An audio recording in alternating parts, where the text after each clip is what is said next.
কেমন আছেন? আলহামদুলিল্লাহ, সবার জন্য দোয়া করি সবাই যেন সুস্থ থাকে, ভালো থাকে। এবং অনেকের দেশে ছুটি হয়ে গেছে, ঢাকা অনেকে স্থানে, কাজের স্থানে সবাই চলে আসতেছেন। কেউ পারাপারি করবেন না, আস্তে ধীরে আসবেন। দরকার পড়লে একদিন আগে আসেন বাড়ি থেকে, তারপরে দৌড়াদৌড়ি লাফালাফি করবেন না, জীবনে ঝুঁকি নেবেন না।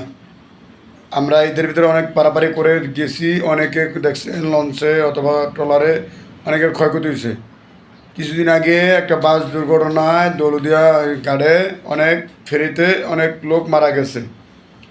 তো আশা করি আপনারা এগুলো করবেন না, আস্তে ধীরে আসবেন। আর যারা ফেরিঘাটের দায়িত্বতে আসছেন, দয়া করে গাড়িগুলো সুন্দর মতো ফেরিতে উড়ানোর ব্যবস্থা করবেন।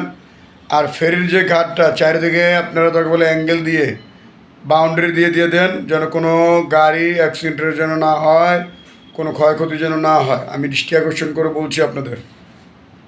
এবং আপনাদের প্রতি অনেক সালাম রইল, যারা ফেরিঘাটে আসছেন তাদের প্রতি।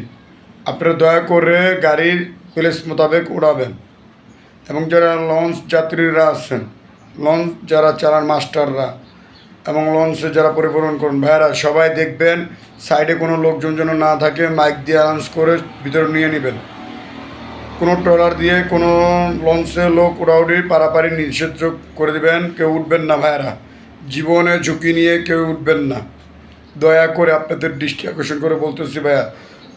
যাক, আপনারা 5 ওয়াক্ত নামাজ পড়বেন, আল্লাহ বিল্লাহ করবেন, মা বাবার দোয়া নেবেন। এটা আমার সবসময় বলি লাইভে আসলেই। তো যদি আমার লাইভটা ভালো লেগে থাকে অবশ্যই লাইক ও কমেন্ট শেয়ার করবেন। দেখবো আমার এই ভিডিওতে কতটুকু ভিউ হয়। আসসালামু আলাইকুম।